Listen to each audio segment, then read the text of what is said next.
Hi guys, welcome back to my channel Fluffy Lifter.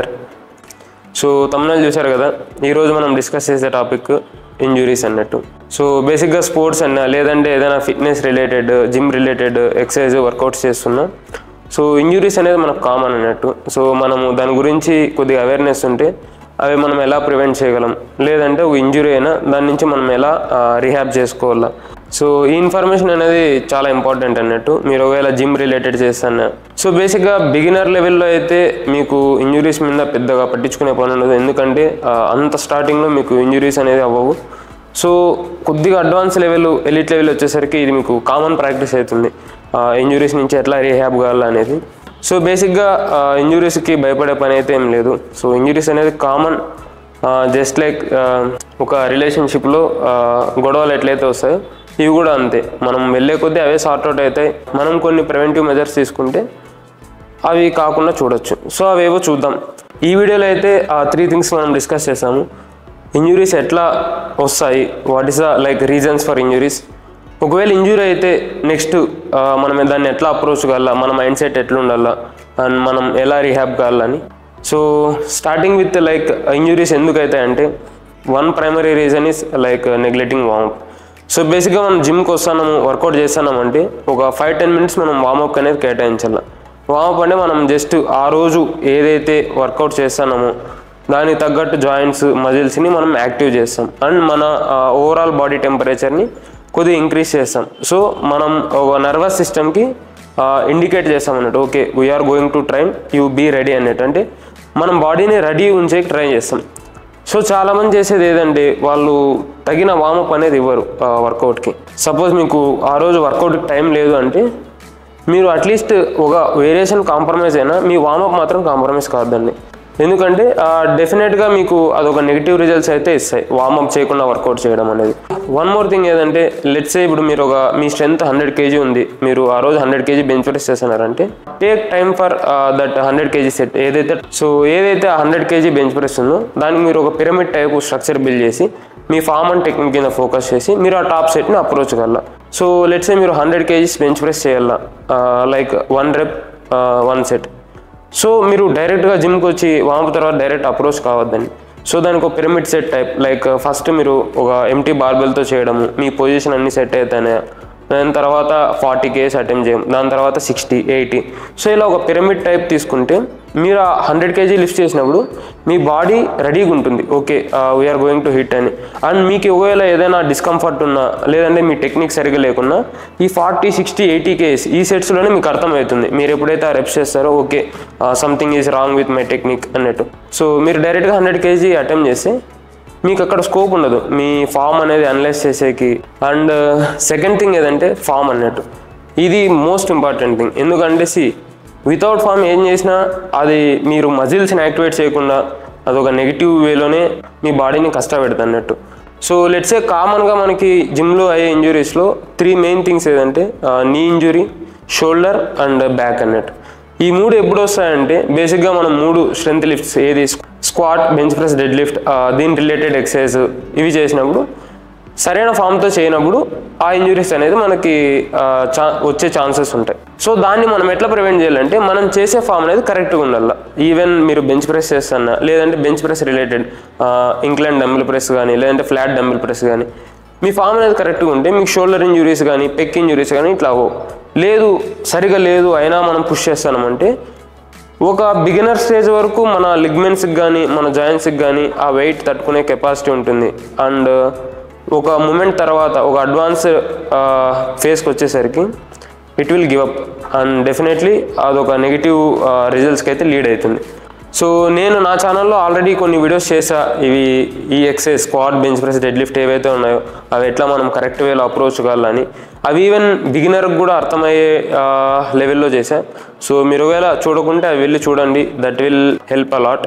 ఈ ఇంజురీస్లో third thing ఏదంటే like third reason, so ఇది బేసిక్గా లిఫ్టర్స్ ఎక్కువ చేస్తారు. లిఫ్టర్స్ అనే కాదు, చాలామంది ఈవెన్ నార్మల్ జిమ్ బ్రోస్ అంటారు కదా, వాళ్ళు ఫ్రీక్వెంట్గా మన పిఆర్స్ని అటెంప్ట్ చేయడం.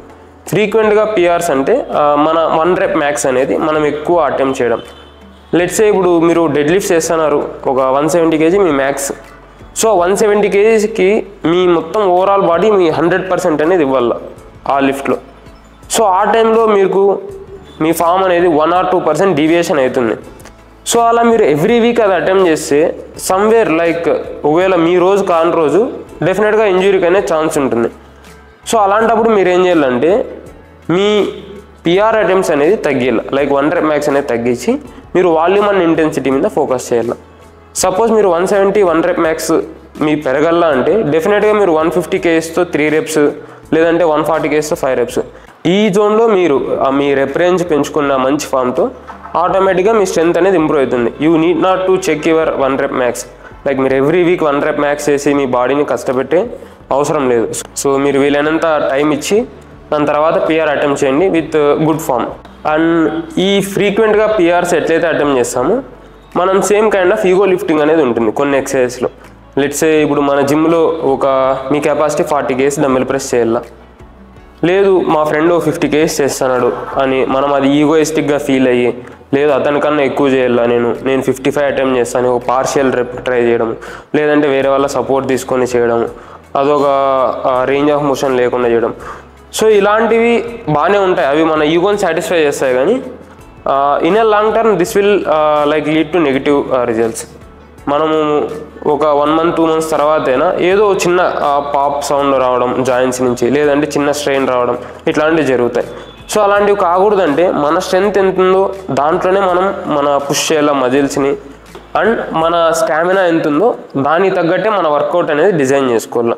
అండ్ లాస్ట్ థింగ్, ఎందుకు ఇంజురీస్ అవుతాయి అనేది రీజన్ ఏంటంటే మనము జిమ్ మీద ఫోకస్ చేస్తాం, వర్కౌట్ మీద ఫోకస్ చేస్తాం, కానీ మనం వర్కౌట్కి ఏవేవైతే దోహదపడతాయో లైక్ ఏవైతే హెల్ప్ చేస్తాయో దాన్ని మనం నెగ్లెక్ట్ చేయడం. లైక్ స్లీప్, న్యూట్రిషన్, స్ట్రెస్ కానీ రెస్ట్ డేస్ కానీ.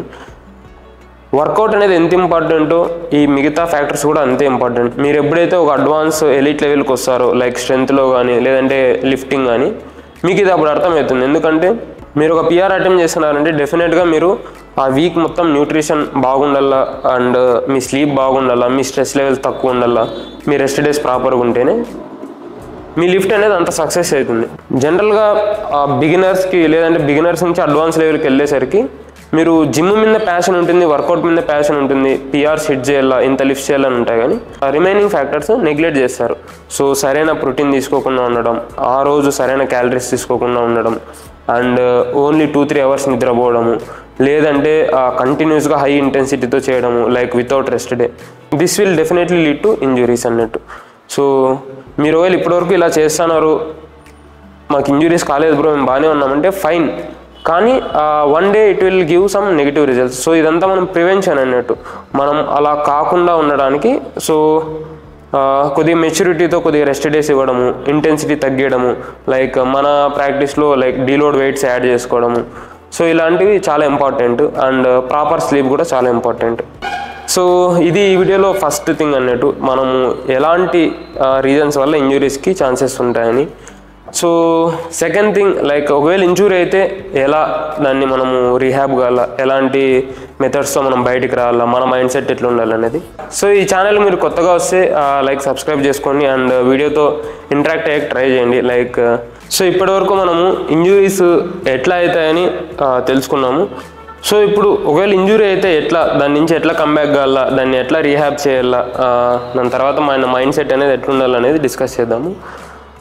సో బేసిక్గా ఏదైనా మనకు ఒక జాయింట్లో కానీ మజిల్లో కానీ షార్ప్ పెయిన్ వచ్చినా, లేదంటే ఒక చోట ఇట్లా పించింగ్ ఫీల్ ఉన్నా, లేదంటే డిస్కంఫర్ట్ ఉన్నా, సో అది ఇంజురీకి స్టార్టింగ్ స్టేజ్ అన్నట్టు. సో మనం ఆ టైంలో మన ఇంటెన్సిటీ అనేది తగ్గిల్ల. ఇంటెన్సిటీ అంటే లెట్స్ సే ఇప్పుడు మనం ఒక 100 kgs బెంచ్ ప్రెస్ చేస్తాము, మనకి ఈ పెయిన్ అనేది అరౌండ్ 70 kgs తర్వాత వస్తుంది, అంతవరకు బాగానే ఉంది అంటే మన ఇంటెన్సిటీ అనేది తగ్గించి ఆ పెయిన్ని మనం అడ్రస్ చేయాలి. ఏదైనా రీహాబ్ వర్క్ ఉంటే అది చేయడము. సో ఇలా చేస్తే గ్రాడ్యువల్గా మనకి ఒక 2-3 weeks రెస్ట్ ఇచ్చి ఆ ఇంటెన్సిటీ టచ్ చేయకుండా దాని తర్వాత మనమే చెక్ చేసుకొని ఓకే ఇప్పుడు 80 kgsకి వస్తుంది, 90 kgsకి వస్తుంది అని. ఇది ఎప్పుడంటే ఆ ఇంజురీ లెవెల్ అనేది చిన్నది ఉన్నప్పుడు. లేదు మీరు ఒక పిఆర్ అటెంప్ట్ చేశారు, డెడ్ లిఫ్ట్ చేసేటప్పుడు చిన్న పాప్ వచ్చింది బ్యాక్లో, లేదంటే స్క్వాట్ చేసేటప్పుడు నీలో చిన్న పాప్ వచ్చింది, చాలా పెయిన్ వస్తుంది అంటే మీరు ఫస్ట్ చేయాల్సింది మీరు ఫిజియోథెరపీని కానీ ఆర్థోపెడిక్ వాళ్ళని కన్సల్ట్ అవ్వడం.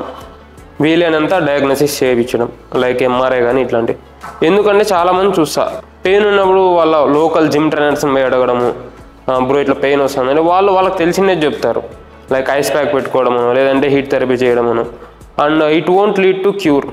ఎందుకంటే మనం ఏదైనా ఒక ఇష్యూ వచ్చినప్పుడు దాంట్లో ఎక్స్పర్టీని అడగల. లైక్ మీకు పెయిన్ ఉంది అంటే ఫిజియోథెరపీస్ అందుకే ఉండేది. సో మీరు వాళ్ళని కన్సల్ట్ అయ్యి వాళ్ళు ఒక రీహాబ్ వర్క్ ఇస్తారు. సో అది మీరు ఫాలో అయ్యి వాళ్ళు చెప్పిన ప్రిస్క్రిప్షన్ ఫాలో అయితే లైక్ 2-3 months ఆ ఎక్సర్సైజ్లు ఏదైతే చేయడము, లేదంటే ఒక స్టెబిలిటీ కోసం కానీ లేదంటే ఆ స్ట్రెంత్ కోసం కానీ, అవి డెఫినెట్గా క్యూర్ అయితే మనం సేమ్ 100% రేంజ్కి వెళ్ళొచ్చు. లేదు మనకు తెలిసిందేదే చేయడము, లేదంటే లోకల్గా మన చుట్టుపక్కల ఉండే వాళ్ళని అడిగి చేయడం అనేది that is a wrong way అన్నట్టు. అండ్ వన్ మోర్ థింగ్ ఏదంటే ఇంజురీ ఫేస్ అనేది based on like injury severity మనకి ఎఫెక్ట్ అయ్యే మంత్స్ అనేది ఉంటాయి. Like let's say me injury అనేది ఎక్కువ ఉంది అంటే మీరు ఒక 4-5 months అనేది మీ ప్రోగ్రెస్ అనేది పట్టించుకోకూడదు. ఇంకా ఓకే నా గెయిన్స్ అనేది లూజ్ అవుతాయి, నా స్ట్రెంత్ అనేది తగ్గుతుంది, కానీ ఈ రీహాబ్ వర్క్ అనేది నేను ప్రాపర్గా చేసి మళ్ళీ కంబ్యాక్ ఇచ్చినప్పుడు డెఫినెట్గా ఆ స్ట్రెంత్ అనేది నేను బిల్డ్ చేయగలను అన్న కాన్ఫిడెన్స్ అనేది ఉండాలి. మనం ఈ 5 monthsలో ఈ రీహాబ్ వర్క్లో ఓకే నా పిఆర్ అనేది తగ్గిపోతుంది, నేను మళ్ళీ పుష్ చేయాలని పుష్ చేయడము, మళ్ళీ ఆ మ్యాక్స్లు అటెంప్ట్ చేయడము, మళ్ళీ ఆ మజిల్స్ని కష్టపెడితే లైక్ అది కోతిపుండు బ్రహ్మాండం అన్నట్టు అది తగ్గదు, అది ఇంకా పెరుగుతూనే ఉంటుంది. మీరు కొద్దిగా పర్టికులర్ టైం ఇచ్చి మీ ఈగో పక్కన పెట్టి మీరు దాన్ని రీహాబ్ కావాల. సో మీరు కూడా ఏదైనా ఇంజురీ వస్తే సో భయపడద్దండి, అవి క్యూర్ అవుతాయి. సో మీరు దానికి తగ్గ టైం ఇవ్వండి, మీ ఈగో అనేది పక్కన పెట్టండి. అండ్ మీకు ఇప్పటివరకు ఇంజురీ కాలేదంటే మీరు ఇంకా కాన్షియస్గా ఉండండి, ఓకే ఈ వర్క్ చేస్తే ఇంజురీస్ అవుతాయి, so before that you have to prevent it. So మీరు అనుకోవచ్చు బ్రో ఇవన్నీ మాకెందుకు, అసలు జిమ్కి పోకుంటే సరిపోతుంది కదా ఇంజురీ కూడా కావంటే. సి ఇప్పుడు ఈవెన్ జస్ప్రీత్ బుమ్రా కావచ్చు, లేదంటే సచిన్ టెండూల్కర్ కావచ్చు, శ్రేయస్ అయ్యర్, వీళ్ళంతా వాళ్ళ గేమ్లో ఇంజురీస్ అనేది కామన్ అన్నట్టు. వాళ్ళ లెవెల్లో ఆడతారు, దాని నుంచి వాళ్ళకి అడ్వాంటేజ్ ఉంటాయి, వాళ్ళు ఒక ఫేమ్ తెస్తారు కాబట్టి వాళ్ళకి ఆ ఇంజురీస్ కామను, మళ్ళీ వాళ్ళు అదే వర్క్ అనేది కంటిన్యూ చేస్తారు. మీరు కూడా అంతే, మీరు మీ బాడీకి మంచి మజిల్స్ యాడ్ చేసుకుంటున్నారు, ఒక ఫిజిక్ తెచ్చుకుంటున్నారు, స్ట్రెంత్ యాడ్ చేసుకుంటున్నారు అంటే ఇంజురీస్ అనేది కూడా కామన్. సో మనం దీని నుంచి ఎట్లా కంబ్యాక్ కావాలా, మన అవేర్నెస్ పెంచుకోవాలా. కానీ ఓకే ఇవి చేస్తే పర్టికులర్ ఎక్సర్సైజ్ చేస్తే ఇంజురీ అవుతుంది అని ఆపేయడం ఇది ఒక ఫూలిష్ డెసిషన్ అన్నట్టు. చాలామంది చెప్తారు కదా ఇట్లా బ్రో ఇట్లా నేను డెడ్ లిఫ్ట్ చేస్తే నాకు ఇంజురీ అవుతుంది అందుకే నేను చేయను, స్క్వాట్ చేస్తే ఇంజురీ అవుతుంది నేను చేయను అని. So that is not the case. Like మీరు ఏదైనా ఒక ప్రివెంటివ్గా దానికి మెజర్స్ తీసుకొని చేస్తే ఏం కాదన్నట్టు. సో అలానే ఎక్సర్సైజ్ చేయకుండా ఉంటే ప్రశాంతంగా ఉండమంటే అది మీరే లాస్ అవుతారు అంతే. So that's it guys. ఈ వీడియోలో నేను ఇదే చెప్పాలనుకున్నా ఇంజురీస్ గురించి. ఎందుకంటే లైక్ నవేడేస్ చాలామంది స్ట్రెంత్ మీద ఇంట్రెస్ట్ అనేది ఉంది, చాలామంది squat deadlift numbers improve చేసుకోవాలని అనుకుంటా ఉంటారు. సో ఈ ప్రాసెస్లో మీరు ఈగో ఇన్వాల్వ్ చేసో లేదంటే అదర్ ఫ్యాక్టర్స్ నెగ్లెక్ట్ చేసో ఇంజురీస్ అవుతారు. లైక్ అలా కాకుండా కొద్దిగా అవేర్నెస్ తెచ్చుకోండి. So thank you guys.